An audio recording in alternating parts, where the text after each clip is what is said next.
Subscribe कीजिए हमारे channel summer TV Urdu को और साथ दबाइए इस बेल आइकन को लेटेस्ट स्पोर्ट्स अपडेट और करंट अफेयर्स वीडियो देखने के लिए। अस्सलाम वालेकुम दोस्तों, मेरा नाम है इम्तियाज़ अली समर और आप देख रहे हैं summer TV Urdu YouTube channel. दोस्तों, आज की वीडियो में हम बात करने वाले हैं जारे मिजाज बल्लेबाज शर्जील खान के बारे में। जी हाँ दोस्तों, शर्जील खान के नाम से आप सब वाकिफ़ होंगे और आप इनके मैचेस भी काफ़ी शौक से देखते होंगे। बहुत ही अच्छी परफॉर्मेंस देते हैं, बहुत ही अच्छे तरीके से वो परफॉर्म करते थे जो भी मैच वो खेलते थे। Pakistan super league PSL season 1 में और वो इस्लामाबाद यूनाइटेड की जानिब से खेले थे और इस्लामाबाद यूनाइटेड की जानिब से उनको स्पॉट फिक्सिंग के इल्ज़ाम पर उनके ऊपर बैन लगा दिया गया था।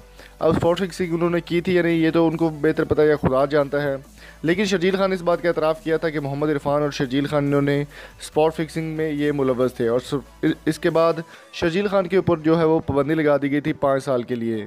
2016 के बाद ये पाबंदी 2019 में ख़त्म हो जानी थी और 2019 के PSL वो नहीं खेल पाए। इसके अलावा उन्होंने ये एतराफ़ किया था कि उन्होंने स्पॉट फिक्सिंग की है और एहसान मानी पाकिस्तान क्रिकेट बोर्ड के चेयरमैन ने इस बात की तस्दीक की थी कि शर्जील खान जो है वो आवाम के सामने आकर माफ़ी अगर मांग लेंगे तो उनको माफ़ कर दिया जाएगा, वो डोमेस्टिक क्रिकेट अपनी स्टार्ट कर सकते हैं। 2019 कंप्लीट होने के बाद अब वर्ल्ड कप में एंड में तकरीबन मई के आखिर में जब वर्ल्ड कप स्टार्ट होने जा रहा है तो वर्ल्ड कप में उनके चांसेस हैं 100% कि शर्जील खान को वापस बुला लिया जाए।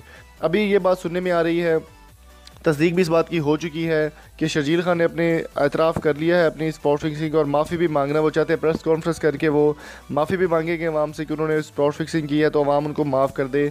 और वज़ीर-ए-आज़म इमरान खान का भी कहना था कि शर्जील खान जैसे लोगों की पाकिस्तान को फ़िलहाल ज़रूरत है। जैसे कि अभी आपने देखा है कि जो सीरीज़ चल रही है पाकिस्तान वर्सेस ऑस्ट्रेलिया की, उसमें पाकिस्तान की परफॉर्मेंस बहुत ही नाक़िस और बहुत ही घटिया परफॉर्मेंस रही, जिसके बाद इमरान खान और काफ़ी सारे जो लोग हैं उनको तनकीद का निशाना बनाया जा रहा है। इंज़मामुल हक हैं जैसे कि, या फिर एहसान मानी है क्रिकेट बोर्ड के चेयरमैन, इंज़मामुल हक को भी काफ़ी तनकीद का निशाना बनाया जा रहा है कि पर्ची प्लेयर्स को ख़त्म करके जो बड़े प्लेयर्स हैं जिनको चांस मिलना चाहिए, जैसे कि फ़वाद आलम है, मज़हर मसूद हैं, इसके अलावा शर्जील खान जैसे बड़े जारे मिजाज बल्लेबाज, इमरान नज़ीर, इनको वापस बुलाया जाए।